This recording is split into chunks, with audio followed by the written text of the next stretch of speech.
Get ready, folks. We're stepping into a bold and green time machine. Welcome to Hear the Web. I'm your host, Tom, joined by the always inquisitive Lily. Hey everyone, looking forward to today's discussion. You might be wondering about that metaphorical time machine. We're talking about President Biden's recently unveiled American Climate Corps. It harkens back in style to the New Deal to tackle our modern-day climate predicament. That's right, Tom. Imagine the spirit of the New Deal rejuvenated to address the pressing climate crisis. This ambitious initiative aims to recruit 20,000 people in its first year to work on projects like restoring land and deploying clean energy.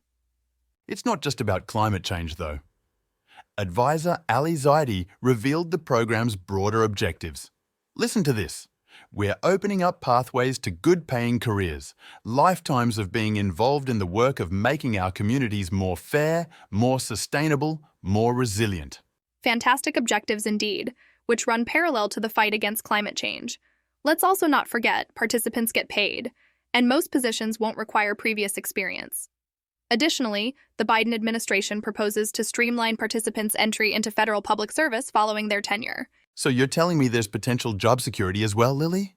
Exactly, Tom. Added value right there. This concept wasn't entirely spontaneous, though. Biden first mentioned the idea of a civilian climate corps during his first week in office. We have progressive environmental activist groups, notably the youth-led Sunrise Movement, to thank for pushing this concept to the forefront. And Varshini Prakash, the Sunrise Movement's executive director, has explicitly praised this initiative. A direct quote from her, "I am thrilled to say that the White House has been responsive to our generation's demand for a climate corps." Talk about social validation. No denying that, Tom.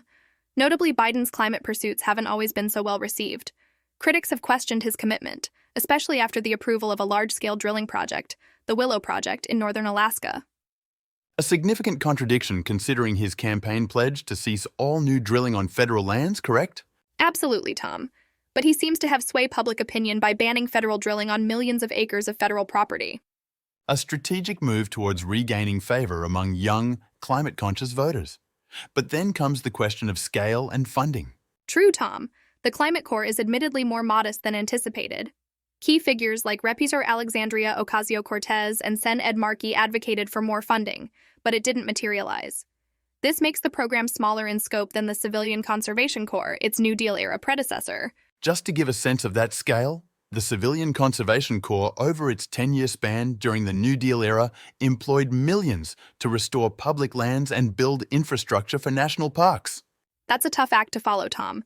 But this time, the program comes with an added focus on diversity, aiming to attract participants from disadvantaged communities largely impacted by climate change.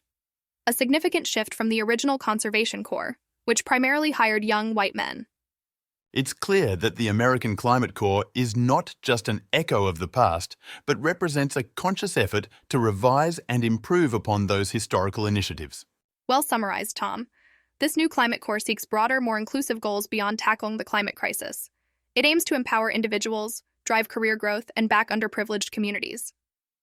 Let's all watch closely as this Climate Corps takes shape.